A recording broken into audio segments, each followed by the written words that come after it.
He saw it wave at him. Not a movement he could have misread as a branch shifting in wind. Not the kind of thing that gets explained away in daylight with distance and logic. He was close enough to see the arm extend from behind the tree line, close enough to see the deliberate bend at the elbow, the slow, unmistakable gesture of something inviting him closer. He stood in the forest of the Bridger-Teton National Forest on a July afternoon in 2013 with his dog frozen at his feet, staring at a figure that should not exist, while his girlfriend's voice drifted through the trees, calling him back for lunch. When he turned back to look, it was gone. That would have been the end of it.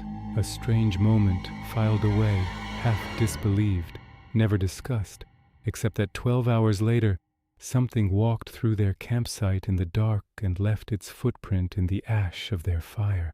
What follows is what happened over those 36 hours in the Wyoming backcountry, and what it connects to in the broader pattern of encounters documented in this specific corridor over the past 4 decades.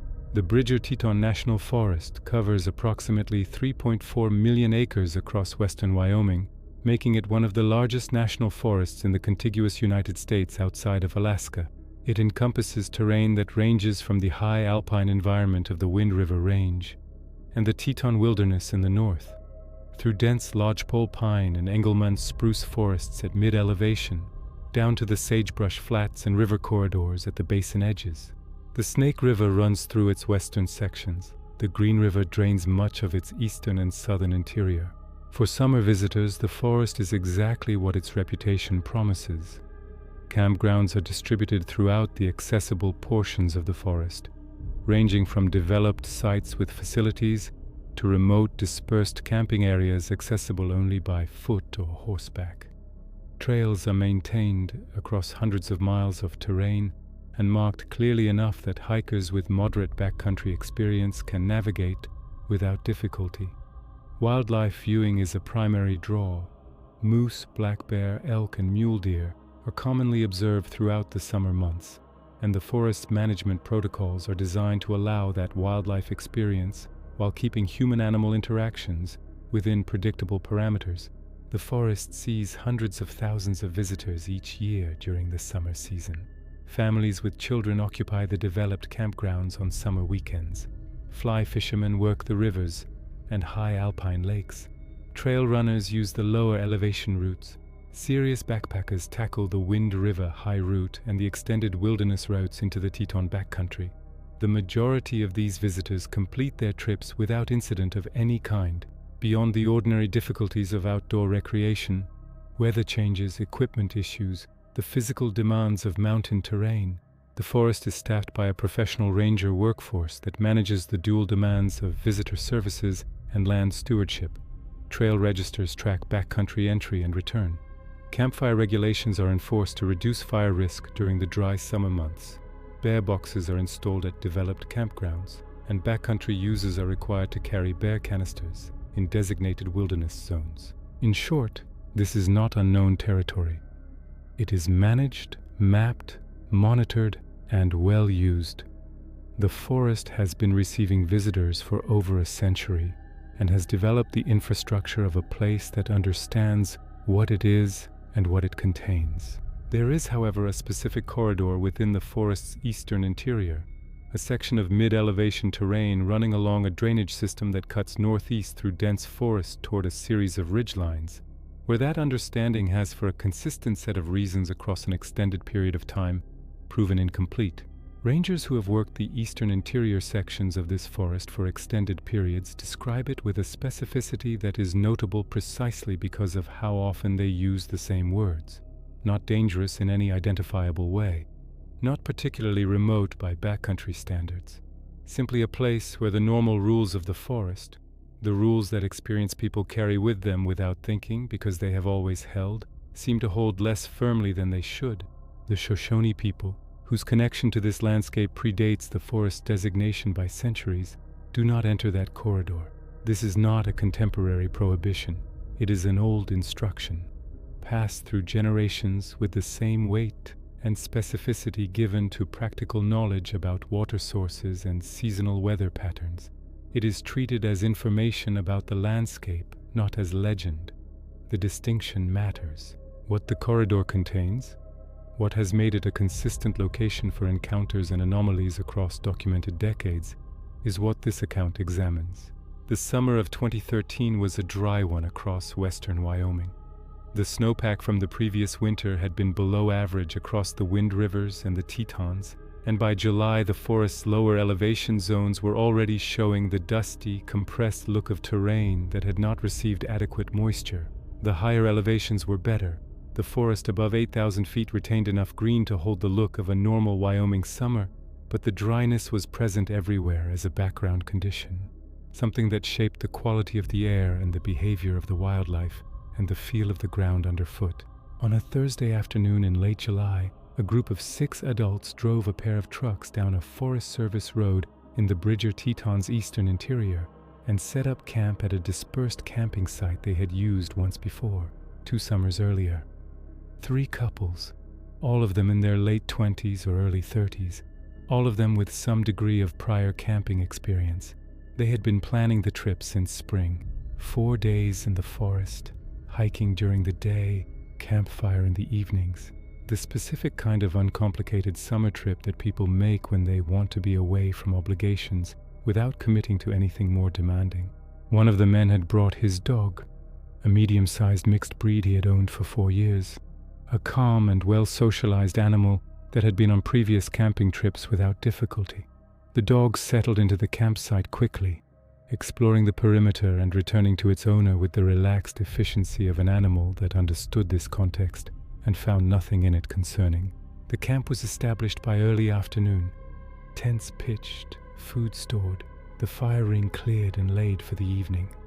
By 3 p.m. the group had begun to disperse into their individual activities. 2 of the women had taken their books to a flat rock near a small stream 100 yards from camp. 2 of the men had started a card game at the camp table, and the dog's owner had decided to take a walk into the forest to the northeast, following a faint use trail he had noticed when they arrived. The forest northeast of the campsite was dense lodgepole pine with an understory of brush that had grown in following a fire a decade earlier. The use trail wound through it without clear destination, the kind of path that gets worn by repeated passage without ever being maintained or marked. He walked it at an easy pace, the dog moving ahead and returning to him in the loose pattern of an animal that is covering ground for its own satisfaction while keeping its person in range. He had been walking for perhaps 20 minutes when the dog stopped returning. Not unusual in itself, the dog would sometimes lock onto a scent and follow it without circling back. He kept his pace and listened for the animal, hearing it ahead of him in the brush, moving in a direction that was consistent with the trail. Then the barking started, single sharp barks spaced a few seconds apart, the kind of vocalization the dog used when it had located something and was holding position rather than pursuing. He moved toward the sound and found the dog approximately 50 yards off the trail, standing at the edge of a small clearing where the lodgepole gave way briefly to a section of open ground before the tree line resumed on the far side. The dog was facing the far tree line and barking with a regularity and focus that its owner recognized as directed at a specific target rather than a general alarm. He stepped into the clearing and looked where the dog was looking. The far tree line was approximately 30 yards away. The forest behind it was dense enough that visibility into it was limited to the first few feet of depth. In the gap between 2 large lodgepole trunks, there was something standing. His account of what he saw has not changed across the years since it happened. Something large, significantly larger than a human being, taller and broader in a way that registered immediately as outside the range of variation he associated with people. Dark enough against the shadowed interior of the forest that detail was limited, but the outline was clear, bipedal, upright, not moving, standing in the gap between the 2 trees and watching him with a quality of attention that he described as completely still and completely deliberate. And then it raised one arm. The gesture was slow, unambiguous. The arm extended from the body and bent at the elbow, the hand, or what registered as a hand moving in a motion that, on a human being, would have been recognized immediately as beckoning. "Come here, come closer." The movement lasted 3 or 4 seconds, and then the arm returned to the figure's side. The dog had gone silent the moment he stepped into the clearing. It stood beside him now without barking, pressed against his leg, its body rigid in the particular way of an animal that has decided that movement is not the appropriate response to what it is facing. He did not move toward the tree line. He stood in the clearing for a period he estimated at perhaps 30 seconds, long enough for the rational processing that follows an irrational experience to begin, long enough to tell himself that what he was seeing was a large person standing in the shadows, waving him over for some mundane reason. The processing did not produce conviction. The figure was too large. The stillness was too complete. The silence around it, the way the forest had gone quiet in a radius that extended past the clearing in every direction, was the kind of silence that experienced outdoorsmen associate with the presence of a predator large enough to suppress the normal ambient activity of smaller animals. His girlfriend's voice reached him from the direction of camp, calling his name, telling him lunch was ready. He looked toward the sound. When he looked back at the tree line, the figure was gone. The gap between the two lodgepole trunks was empty. The forest behind it showed no movement, no indication of something large moving away through brush that would have registered such movement clearly. He retrieved the dog, which came with him without resistance, and did not look back at the tree line as they left the clearing. He said nothing about what he had seen when he returned to camp. He ate lunch. He participated in the afternoon's activities. He kept what he had experienced contained in a part of his processing that he did not yet know how to bring into conversation without sounding like something he did not want to sound like. The afternoon passed normally. The evening passed normally. The fire was built and burned through the dinner hours and into the night, and the group sat around it until the conversation wound down and people began moving toward their tents. The fire was left at low burn rather than extinguished completely, a common practice within the bounds of the forest's fire regulations that allows a campfire to continue providing ambient warmth and light through the first hours of the night before dying down on its own. It was not the right decision in this location on this night, though no one in the group knew that yet. What happened next would not be understood until the following morning.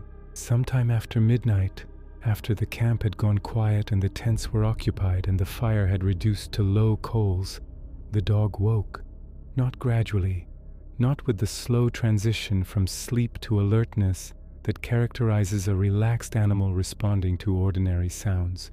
It came to full alertness immediately, and what followed was not the directed, patterned barking it had produced in the forest clearing that afternoon. What followed was sustained, frantic vocalization of the kind that its owner, in 4 years with the animal, had never heard from it. Alarm without direction. The sound of an animal that had identified something wrong without being able to locate the specific source of the wrongness. The barking lasted for what people in the camp estimated at 10 to 12 minutes. Long enough to wake everyone, long enough for lights to appear in the tents, long enough for 2 of the men to unzip their tent doors and look out into the darkness. They saw nothing. The fire was low coals. The campsite perimeter was dark beyond the immediate glow. Whatever had triggered the dog was not visible. And then the barking stopped, not gradually, immediately, as if the dog had received a signal. The animal did not bark again that night. It settled against its owner in a way that suggested the alarm had passed rather than that it had been suppressed by exhaustion or habit. Whatever it had been tracking with its attention was gone. In the morning, they found what it had been tracking. The fire ring, a circle of stones approximately 4 feet in diameter that had held their campfire for 2 evenings, had been disturbed. The stones that formed its perimeter, each one weighing between 10 and 30 pounds and seated firmly in the ground, had been displaced outward. Not scattered randomly, not rolled or tumbled as if something had fallen or been thrown into the ring. Displaced outward in a pattern consistent with something having applied downward pressure to the center of the ring and pushed the stones out from that central point. In the ash and coals at the center of the ring, where the fire had burned down through the night, there was a footprint. Single, complete, unambiguous, pressed into the compressed ash and the soft ground beneath it with enough force to produce a clear impression at a depth that indicated significant weight, far beyond what any member of the group could have produced. The print was bipedal, 5 toes, a heel and arch, a ball. Human in its overall configuration and entirely outside the range of human scale. The length of the impression from heel to longest toe measured, when they produced a measuring tape from the camp kit, 17 inches. The width at the ball measured 8.5 inches. No other prints were visible in the surrounding ground. The soil around the fire ring was hard-packed from the dry summer and the foot traffic of 2 days of camping, and it didn't retain impressions easily. Whether other prints had been made and not registered in the harder ground, or whether the ash of the fire had been specifically targeted as the only surface in the campsite that would reliably hold an impression, was not something they could determine. What they could determine was that the smell was everywhere. It had not been there when they went to sleep. It was present throughout the campsite when they emerged in the morning, a thick, layered odor that none of them had encountered before in any form. Not the sharp musk of a bear, not the wet dog smell of a large canid, not any wildlife odor that any member of the group could place against prior experience. It was organic, dense, and complex, in a way that suggested something biological rather than environmental. It carried notes of the forest itself, pine resin, damp earth, the particular sharpness of high-altitude air. But underneath those familiar elements was something else entirely, something that spoke of an animal that had been living in this specific environment for so long that the environment had become part of its physical signature. It was at this point that the man who had been in the forest clearing the previous afternoon told the others what he had seen. The conversation that followed was not the conversation of people who were skeptical. The footprint was in front of them. The smell was around them. The dog, which was behaving with a subdued quality that its owner described as the demeanor of an animal that had resolved something frightening into watchful caution, was pressed against his leg. The context for the previous afternoon's experience, which he had spent 18 hours rationalizing into uncertainty, was sitting in the ash of their fire ring in the form of a 17-inch impression. They broke camp. The decision was not made dramatically or after extended discussion. It was the consensus of people who had understood in the space of a single morning that they were in terrain where the expected rules did not apply, and where the thing that had visited their camp the previous night had done so, in the estimation of the man who had seen it in the clearing, because they had given it a reason to. The fire left burning was, he believed, an intrusion, a light in the dark of a corridor, where light was not expected, something that had drawn attention they had not intended to draw. That understanding, that the encounter had been provoked not by malice but by their own inadvertent announcement of themselves in terrain that had been, until their arrival, unoccupied by human presence, shaped how the group talked about what had happened in the years that followed. They had not been threatened, they had been visited. The footprint in the ash was not a warning. It was, in whatever communicative framework governed the thing that had made it, something closer to an acknowledgement. They left the corridor having disturbed as little as possible, driving out the Forest Service road in the early morning without stopping, without looking back at the tree line as they passed the section of forest where the use trail ran northeast toward the clearing. What they had encountered connects to a pattern in the Bridger Teton's eastern interior that predates their visit by decades. Rangers who have worked the corridor's surrounding terrain over extended careers describe a consistent set of anomalies that have accompanied their operations in this specific section of the forest. Tracking dogs deployed in the area during routine search operations and wildlife surveys have, on multiple documented occasions, refused to enter specific zones within the corridor without identifiable cause, behavior that the same animals did not exhibit in adjacent terrain, under the same conditions, with the same handlers. Wildlife surveys conducted in the corridor's interior have noted range patterns among elk and deer populations that do not correspond to forage quality, water availability, or documented predator pressure. The animals use the terrain surrounding the corridor. They do not use the interior zones. This avoidance has been consistent across survey periods spanning more than 20 years, and it has not produced a conventional explanation that satisfies the biologists who have worked this ground. The Eastern Shoshone community, whose ancestral territory encompasses this section of the Bridger Teton, maintains an unbroken oral tradition about the corridor that describes what lives in it, not as legend but as information. What that information specifies, the physical characteristics, the behavioral patterns, the circumstances under which the thing in the corridor makes itself known, aligns in specific and testable ways with what the man in the clearing witnessed in July of 2013. The size, the bipedal posture, the deliberate quality of the gesture, the silence that preceded and followed the encounter, the smell. What the Shoshone elders call it is not shared outside the community. What researchers who have spent careers compiling encounter reports from across the Pacific Northwest, the Cascades, the Rockies, and the isolated drainages of the Wyoming backcountry call it is Bigfoot. The name carries the weight of thousands of accounts from across a geographic range spanning millions of acres of western wilderness, accounts that share physical characteristics, behavioral patterns, and contextual details, with a consistency that exceeds what coincidence or cultural contamination can explain.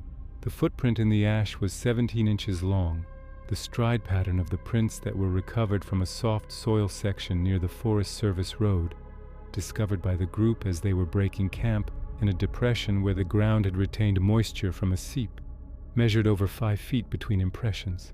The depth of those prints, in soil of known consistency, indicated a weight that no known North American species, apart from the one that cannot be officially confirmed, would produce in that configuration. The dog that had barked for 12 minutes in the dark and then gone immediately silent didn't bark again for the remainder of that morning. It was watchful, oriented toward the forest as they packed, not alarmed, simply attentive in the particular way of an animal that knows something is present and has determined that the appropriate response is awareness rather than aggression. The thing in the corridor had watched them arrive, had observed their camp for 2 days from the tree line, had sent one individual, alone in daylight, with a gesture that was either communication or territorial display or something that does not fit either category cleanly, to assess the situation, and had visited the campsite in the night when the fire they left burning announced their continued presence. It had left one print, and it had left the smell, and it had withdrawn before light. It had not harmed anyone. It had not threatened anyone. It had been present, and it had made its presence known, and when the humans understood the message and chose to leave, it allowed them to do so without incident. To this day, no one in that group has returned to that section of the Bridger Teton. The man who saw the figure in the clearing describes what he saw with the same specific, unchanged language he used in the weeks after it happened. The details have not shifted. They have not been embellished. He does not present the experience as something he has resolved into a comfortable explanation. He presents it as something that happened, in the way that facts are presented, without interpretation, without conclusion, with only the weight of what he observed and what was found in the ash the following morning. The corridor remains. The elders do not enter it. The wildlife surveys continue to show avoidance patterns without explanation. And somewhere in the dense lodgepole and spruce of the Bridger Teton's eastern interior, in a drainage system that runs northeast toward a series of ridge lines that appear on standard maps as ordinary mid-elevation forest, something that has been there far longer than the forest has been managed or mapped, continues to move through the trees between the use trails that people walk without knowing what walks parallel to them. The summer of 2013 produced a specific and documented set of observations from the Bridger Teton's eastern corridor. A daylight sighting of a large bipedal figure at close range with deliberate behavioral characteristics, a sustained alarm response from a trained domestic animal followed by immediate cessation, a displaced fire ring and a 17-inch footprint pressed into ash, a smell with no identified biological source present throughout the campsite on the morning of discovery, and stride measurements from soft ground near the Forest Service Road, consistent with a bipedal animal of exceptional size and weight. These observations do not stand alone. The corridor's pattern of anomalies predates 2013 by decades. Wildlife range avoidance that has persisted across more than 20 years of surveys without conventional explanation. Search dog behavior documented independently across multiple operations in the same geographic zone. an oral tradition from the Shoshone community that describes the corridor's occupant in terms consistent with what a group of campers encountered on a July weekend without any prior knowledge of that tradition. Standard explanations address individual elements. Bears produce footprints. Elk and deer shift their ranges in response to environmental pressures. Dogs sometimes refuse terrain for reasons their handlers cannot identify. Each of these explanations is factually grounded and applies somewhere in the broader record.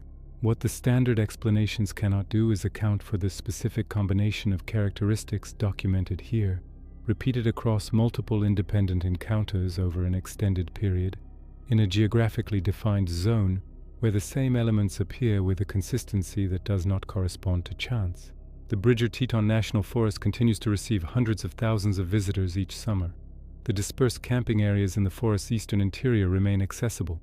The Forest Service roads that connect them to the highway system are maintained through the summer season. The trail registers at the major trailheads continue to log entries and returns. The professional staff of the forest continue to manage its resources with the expertise and protocols that have governed it for over a century. Within that managed, well-documented landscape in the drainage system that runs northeast through the dense mid-elevation forest toward the ridgelines, what the Shoshone have not named and what the accumulated record points toward as Bigfoot continues to occupy terrain that it has occupied for longer than any human institution in this region has existed. The footprint is long since gone, dissolved back into the earth of the firing when the next rain came. The smell dispersed with the morning air. The stride measurements were photographs on a phone that has since been replaced. What remains is the account, consistent and unchanged, of people who saw what was in that forest and understood in the space of a single morning that the understanding they had brought with them into the corridor was not adequate to the place they were in. If this examination has been of value to you, please consider supporting the channel with a like and a subscription. New examinations are published regularly, each following the same measured, evidence-based approach to documented encounters and patterns in the American backcountry. If you have encountered something in the Wyoming wilderness, or in any of the western forests where these patterns recur, or if you carry knowledge of this corridor from a regional or community perspective, the comments are available. The record is built from what people are willing to put into it. The corridor remains open. The forest receives its visitors. And in the eastern interior of the Bridger Teton, in the dense lodgepole, stands where a use trail runs northeast, toward a clearing that no one in that group of 6 has returned to.